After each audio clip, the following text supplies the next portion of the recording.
Hello everyone and welcome to another episode. This week we are going to be looking at The Evil Dead Rise, a 2023 movie that has a current rating of 6.6 out of 10 and a popularity of 11. I swear to God, if it changes before I get the picture again, I'm going to destroy something. This movie was directed by Lee Cronin and doesn't have a particularly large cast like the last movie that we reviewed, which was Nefarious. If you want to go check that out, shameless plug, go check it out.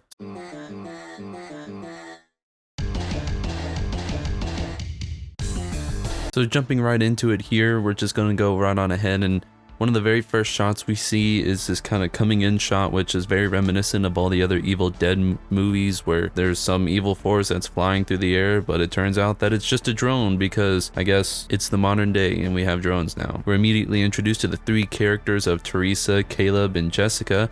And for some reason, they've all decided to stay in the house from Hereditary while on this nice little summer vacation. We then see as Jessica does her best magic trick in which she reads the book that Teresa is currently holding, and she either just really likes that book or something's going on here. But to make up for all that, at least Jessica decides to give Teresa a nice little haircut with just a little bit off the top. Teresa then manages to stumble to where Caleb is using the bathroom off the side of the dock, only for Jessica to immediately fall in love with the drone and try to make out with it. Kiss me like you wanna be loved.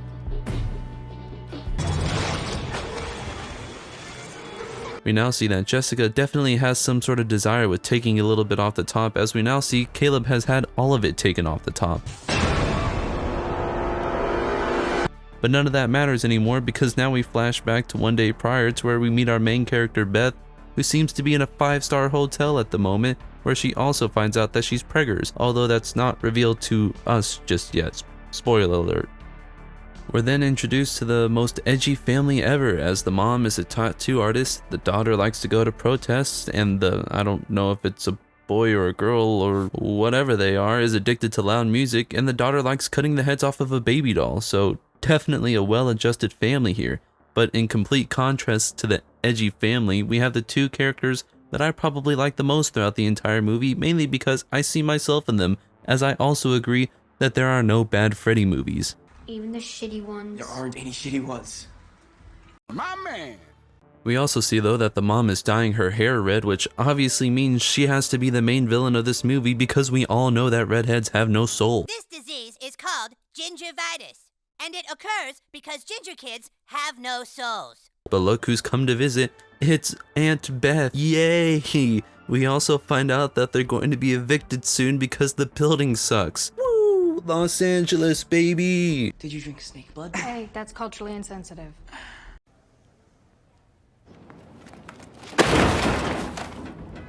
Yeah, remember that little girl that was cutting the heads off of baby dolls and strapping them to broom handles? Well, say hello to Staff, and also say hello to that one relative at the dinner table who is completely out of the situation whenever Aunt Beth presents the gift that they got for their father, who is obviously not in the picture. I mean, I don't think I could have been any more clear unless you looked up a fatherless home in the dictionary. This would be smack dab right in the middle, no data in sight. So to resolve this situation, the mother then sends the kids to go get pizza so that they can have an adult talk. We also find out that Aunt Beth kinda sucks at being a sister too, because she completely didn't answer any of the phone calls that Ellie tried to contact her when the husband left. They then get hit with an earthquake because apparently this apartment is located right on top of the San Andreas Fault, as it just completely rips a massive hole through the middle of the apartment complex. Denny then sees a hole that was ripped into the ground from the earthquake and immediately decides it'd be such a great idea to hop down in there, because who wouldn't want to be in the part that's already been structurally compromised because there's no such thing as aftershocks? Upon going down into the hole, he sees that all these old documents and records and decides to, you know what would be an excellent idea? Let's just steal these, because we all know how valuable vinyls and old documents are. Vinyls and old documents are about to be the world's new cryptocurrency. I'm investing in them right now. Subscribe to my vinyls and old documents Substack. Denny then decides to continue further into the hole, where he finds what appears to be this giant concrete sarcophagus with a hole the size of it, which he sees a book that is covered with bugs, and his first thought is to take this book for whatever reason, I don't know. Because me, I'm sure just like every single one of you, whenever we see a book that's covered in bugs, we immediately think, I want to take that into the place where I sleep at night. The worst part in all this being is that they dropped the pizza during the earthquake. I mean, come on guys, you have to have priorities. This is probably the best point that gets me throughout the entire movie, that the stuff like probably gets locked away for a reason, but instead of just not messing with it, dude or non-dude, whatever, Danny decides to try and open it and instead cuts their finger on it and bleeds onto the book, allowing them to open it. So that obviously seems like a normal thing. You know, whenever I was in the 6th grade and I went to check out To Kill a Mockingbird to do my 6th grade reading assignment, it wouldn't open unless I yelled slurs into it. I mean, I'm sure that's the exact same thing. After, you know, bleeding on the book and every other creepy thing that's currently going on, Danny now decides, you know, that old vinyl that was down there that somehow didn't get warped over these many years, which it seems like it definitely should have, decides, let's pop that baby on. Space mammoth won't get there speedily, but will eventually. Look at him go! It's The voice on the vinyl then begins to explain that he is here to present one of the 3 books of the dead. Ellie also decides that now is a great time to throw away all of her husband's old stuff, while at the same time, the Reckoner is now struck reading the enchantment, which of course leads to Evil Dead Rise, baby! And of course, the person that must suffer the actions of Danny is Ellie the mom, because that makes perfect sense. Just absolute spot on, to where she begins to just get absolutely bullied by the elevator. And while all this goes on, now the power just all of a sudden goes out because Evil Dead is powerful. Ellie then comes back and decides to start making her very own how-to basic video.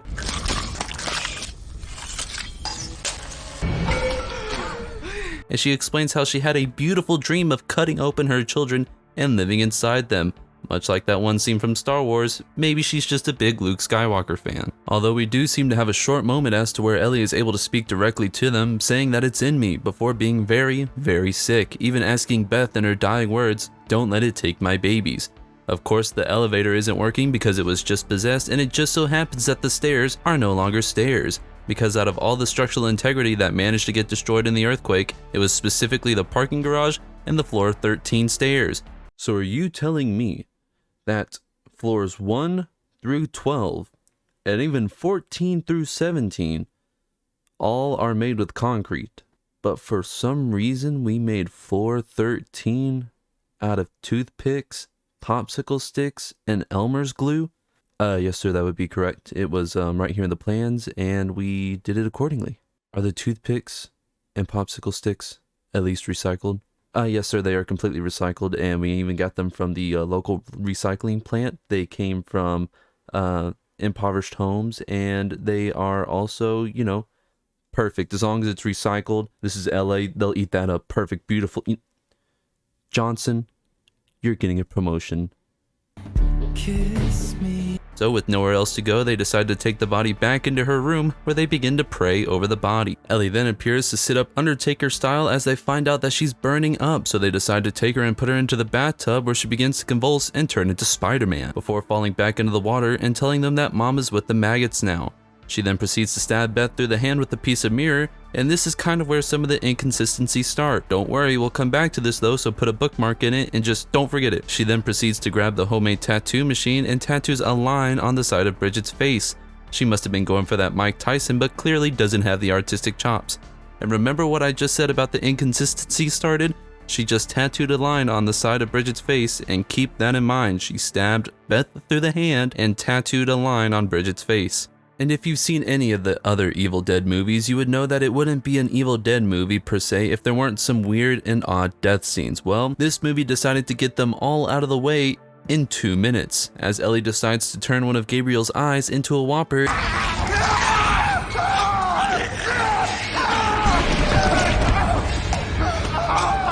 And upon finding out that his eyes do not taste like the wonderful chocolate candy that is Whoppers, she decides to spit it at Jake, who, and bear with me here, I mean, this is going to be hard to grasp, but begins to choke on it and dies.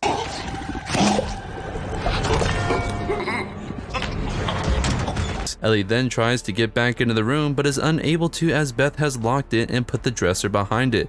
We then see through the peephole as Ellie runs and chases down Jake's younger brother Scott and simply asks him for a hand, or maybe two.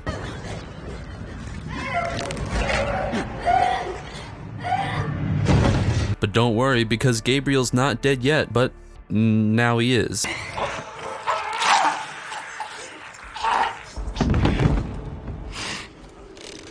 Right before Ellie gets pump action shotgun from the old man who lives just down the hall. That is until he also gets dragged down the hall and we no longer hear from him either.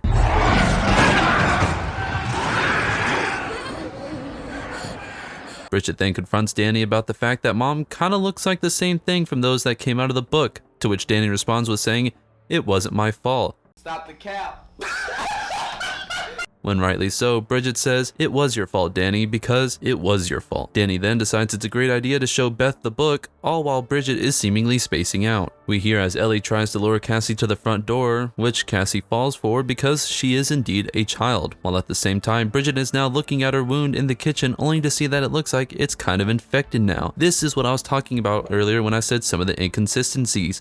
Bridget seems to have some sort of infection going on, but it's not happening to Beth at the moment. Danny explains that what we already knew was all his fault, and at this point, Bridget's pretty much gone, as you can tell from all the water fountain of black stuff that's coming out of every hole in her face, much like me whenever allergy season starts. Cassie, still being very much a child, then unlocks the door, in which Ellie promptly reaches around and grabs her. Although Beth and Danny manage to get the door shut again, they now have to deal with the clear and present danger of Bridget, who has decided to start snacking during this entire thing. I mean, come on, Bridget, can you not wait 20 minutes? But I guess that means that Bridget is dead now? I don't like having things inside my tummy.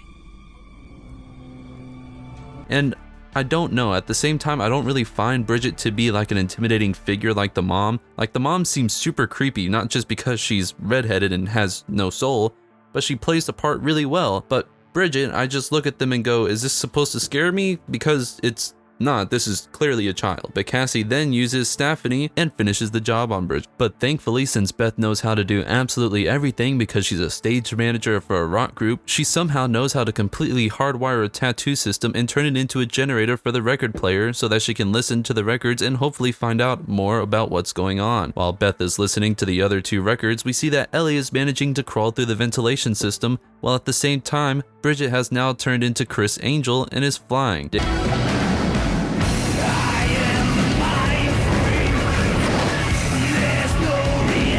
Danny then continues to stab Bridget, only for her to return the favor by stabbing him multiple times in the kitchen while he turns her into a flaming Evil Dead kebab.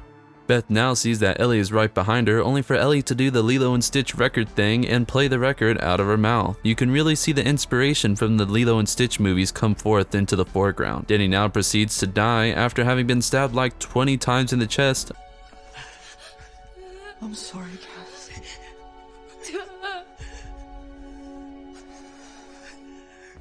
Only for Ellie to catch back up to Beth, but lucky for her and a perfectly well-adjusted family, while Cassie was cutting the head off the doll earlier, she stashed the scissors underneath the couch, which she slides to Beth for her to give to Ellie a brand new nose piercing. Of course, this doesn't completely kill her, but it seems to like stop them for about 5 to 15 minutes. It's really up in the air. Beth then decides that the only way that they're getting out of there is if her and Cassie try to go down through the elevator, even though it hasn't been working at all this entire night. She does, however, manage to blow a leg and an arm off of Ellie with the shotgun that was in the hall, only for Ellie to then be joined by the other two children, and it appears that everybody else in the hall is now becoming Evil Dead Rise. We also find out that the only reason that the elevator hasn't been working this entire time, and the whole reason that the doors weren't closing, was because Ellie's keys were simply in the way and stopping it from closing. So yeah, the keys were stopping everyone from getting out of there. But now that they're trapped in the elevator and on their way down, they notice that, oopsies, it's filling with blood. And we also see that the family is becoming a lot closer upstairs.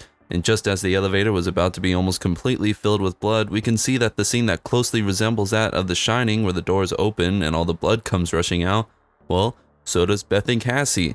After making it all the way down to the car and getting ready to go, even so much as opening up the gate so that they can get it on out of there, upon starting the car and driving away, the car gets stuck in a pothole, and my god, that must be the world's stickiest pothole filled with Gorilla Glue and Stickum, because that car was not going anywhere. But after finally managing to put some distance between them and the monster, they make a break for the gate, only for Beth to make it through, but Cassie, being slow and very unathletic and still a child, gets pulled back, and meaning that Beth has to go in and save her. But now we get a closer look at the terrible abomination the family has become, and oh dear God, is it bad. But it's fine because Beth still has the shotgun and puts a slug right into the back of the monster. But not to be outdone by Cassie's unathleticism, Beth decides to one-up her by completely falling off the wood chipper just because a chainsaw gets thrown at her. The monster then tries to feed Beth into the wood chipper, but luckily whenever Cassie turns it off, this just completely stops them from trying to attack Beth, and it just lets her go for a minute, leaving Beth with ample time to put the chainsaw right into the middle of all three of them. But don't worry, because it's fine now because Cassie turns the wood chipper back on and they all just become red Kool-Aid mist. And after trying to appeal to save her from the wood chipper, Beth wants no part of it by shoving the chainsaw straight into Ellie's head. And just to make sure there's no scraps or leftovers, she goes ahead and kicks the head right into the wood chipper, and the monster is defeated. You stinking horrible.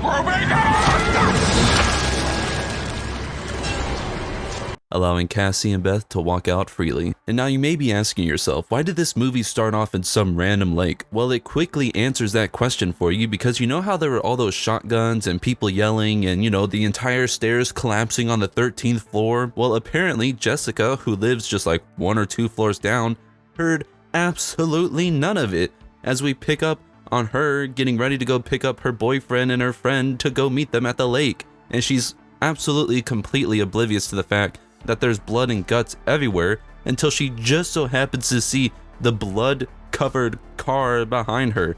And while she's out there freaking out the entire time, the Evil Dead force takes a hold of her as well.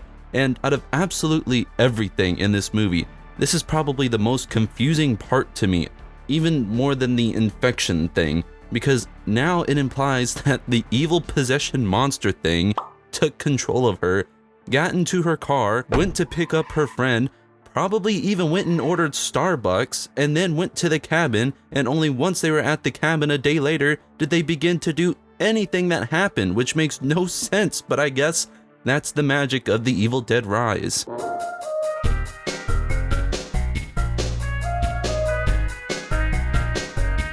Review, score, time. So for the plot, I'm going to give it a 1, mainly due to the fact that there's a lot of inconsistencies when it comes to the rules and the dynamics of whatever it is that's possessing the people, whether it gets to spread through them like an infection, or it can just decide who it wants to infect or decide not who it wants to infect. It makes no sense, but I guess that's what they decided to go with, which is what's bringing the score down for this a lot. For the acting, I'm also going to have to give it a 1. And the main reason that it got a 1 as well and not anything lower is because I feel like the mom or Ellie did a really good job in being like super creepy and played the part really well.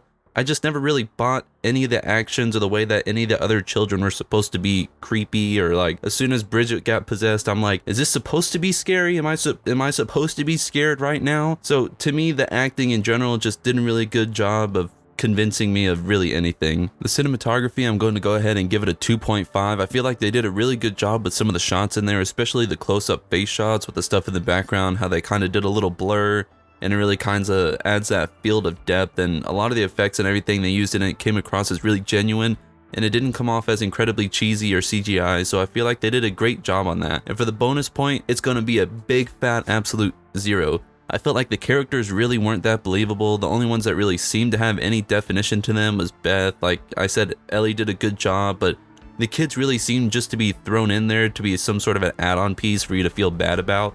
But you never really develop any sort of connection with them, kind of making their whole presence in the movie pretty pointless, and whenever they do eventually die, you feel nothing from it. Or at least I didn't, and that's probably just because I'm a psychopath. But with all that added up for you math geniuses out there, we end with a final score of 4.5 out of 10. A little bit under average, but it's not a terrible movie, and I try not to judge it solely based off the fact of its relation to the other Evil Dead movies, because if I do, then this goes down tremendously because it makes no sense whatsoever, and that would be an hour-long video as opposed to this almost 20-minute long video. But if you would like to see me compare the 2 different Evil Dead movies and all the TV series and all that, I would be more than happy. I enjoy the Evil Dead movies. I think they're funny and cheesy, and that's what I really like to see in horror movies.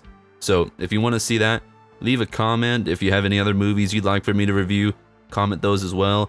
Tell me how you feel about the movie. Did you like Evil Dead Rise? Did you feel like it made you rise your spirits, or did you feel like it made you enter a depression? Let me know in the comments. But until next time, I hope you all have a wonderful 4th of July. I hope everyone is being safe out there, and until next time, see you in the next one, everyone.